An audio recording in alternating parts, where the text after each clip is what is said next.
favorite song title, Divine Devise. I'm not sure if they meant to say Divine Device. There's a few typos in this game that somehow got mangled in translation, I imagine. This game uses the foreground and background to great effect, and we're going to see that coming up shortly.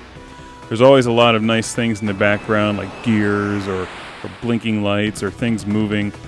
Gives it a really nice sense of scale, and it's too bad that you're always so busy shooting at things and dodging bullets that you can't really stop and admire the background. But the game does give you a few parts to do that. When you power up your shield to level 4, it actually shoots little laser beams itself. So that makes it a really nice, effective weapon.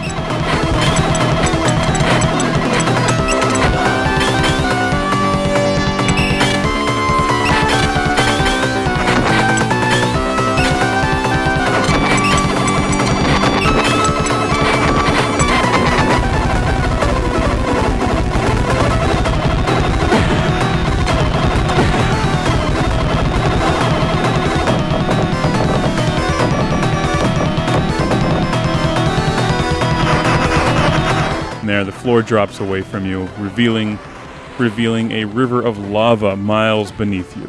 That's one of the most memorable moments in this game.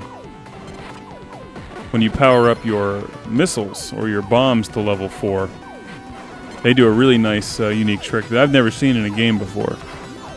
Those blue explosions that you see actually suck enemy shots or enemy ships into the middle, lining them up for your gun. Now, sometimes that can backfire on you, but that's usually pretty effective.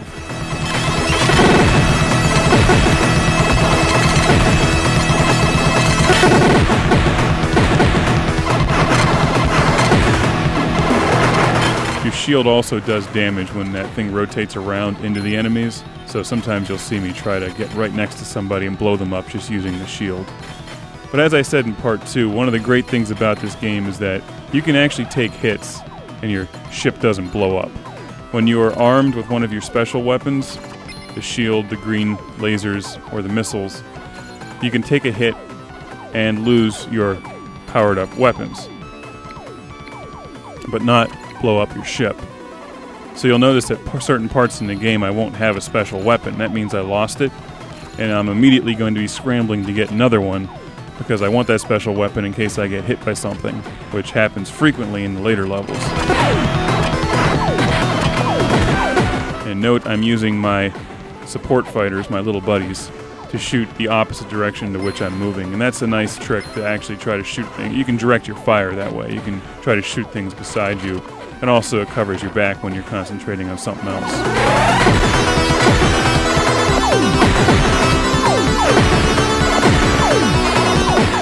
Look at this weird assortment of bad guys.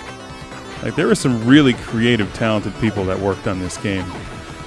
And it's a shame that this game hasn't been made into a nice franchise. You know, we just saw the 5th Gradius game recently, which was really cool, but I think by this point we should be on about the 10th MUSHA. I think they could do so much with this kind of game if they decided to remake it into a massive game on the 360 or the PS3. I mean, just imagine what they could do to the backgrounds now.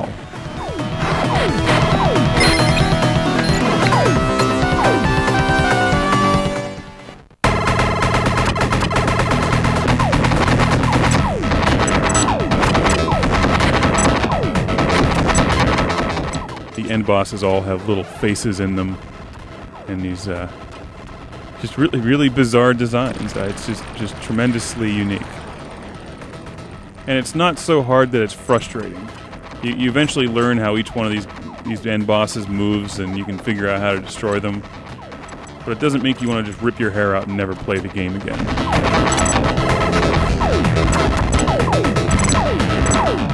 And note on the top right, I now have 20 of my little support fighters. So I'm trying to get as many as I can because they go quickly at the end of the game.